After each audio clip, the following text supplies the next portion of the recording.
onto that mainland. There's no rescues. Moving up and down again. Don't. Look at what's in front of you.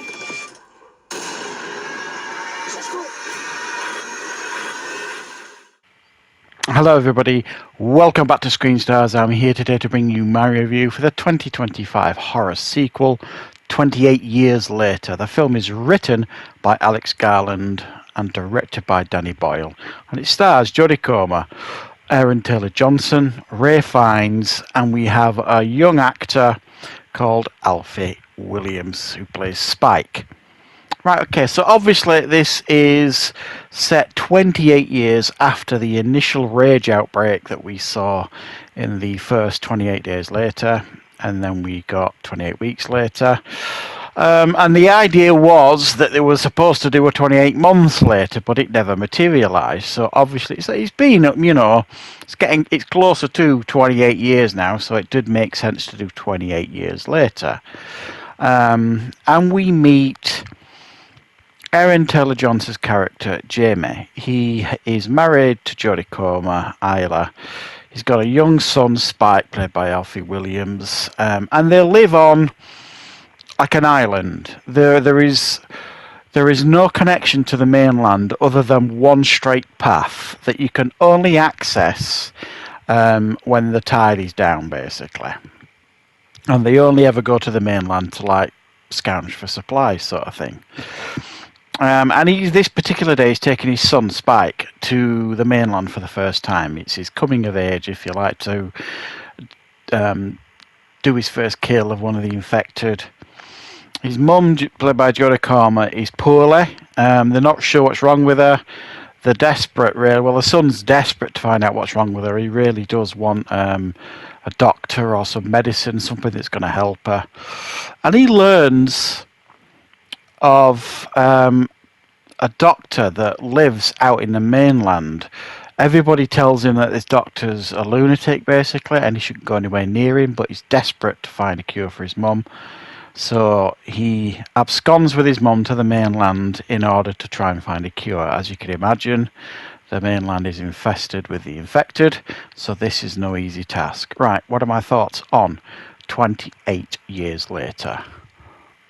Well, I think it's fair to say for many of us who are fans of the original, this is probably one of the most anticipated films of the year. The return of Danny Boyle and Alex Garland, who obviously teamed up for the first one, and I think they were producers on the second one, but correct me if I'm wrong. Now, I love the first one. I think it's an absolute stone cold classic. It really is. I enjoy the second one, but I do think it has its flaws, that one. But it's still a good watch and a decent sequel.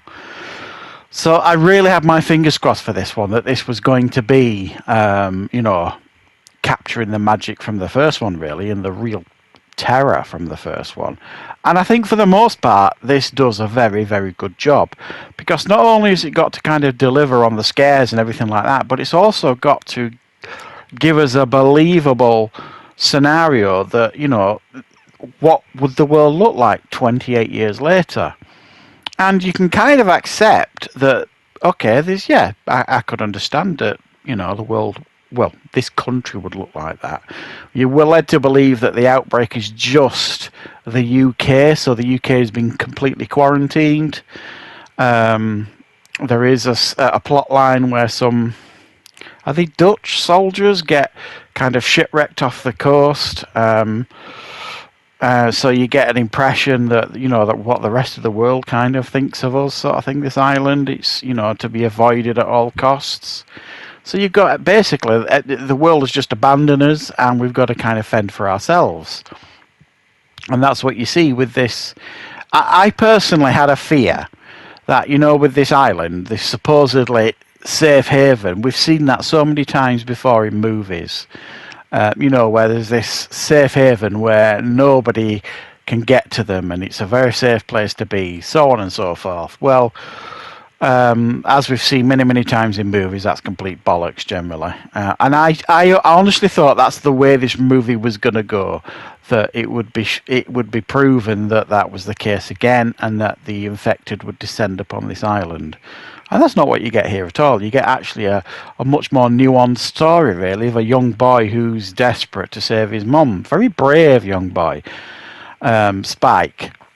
And, you know, trying to find this doctor who's played by Ray Fiennes, Dr. Kelson.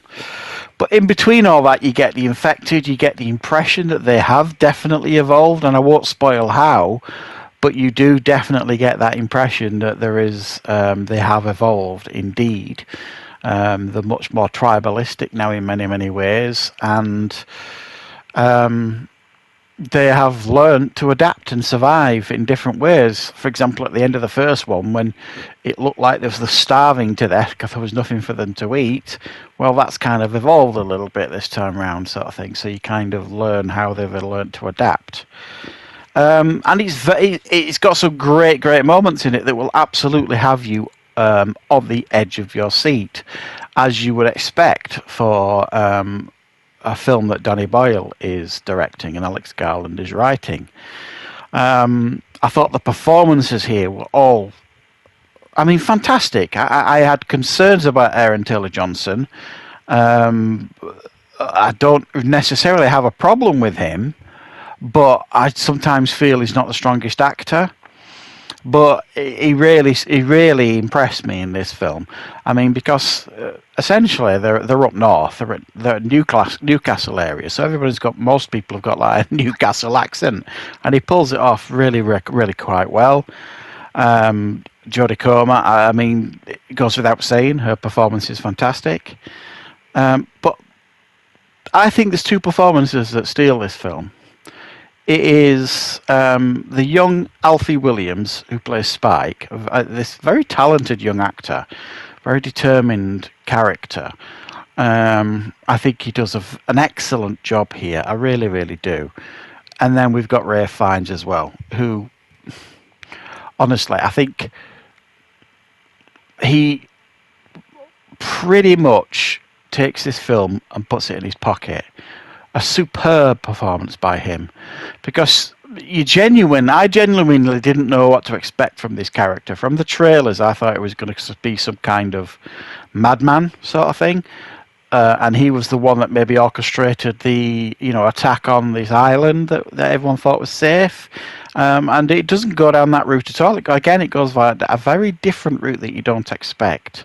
And I thoroughly enjoyed his performance. And for the most part, I thoroughly enjoyed this film. There's a couple of moments where I thought it got a little bit... It was trying to be a little bit too clever for its own good. I'm just turning my fan off here because I just realised I've left it on, and that's probably the noise you can hear over my microphone. So apologies for that. It's very hot.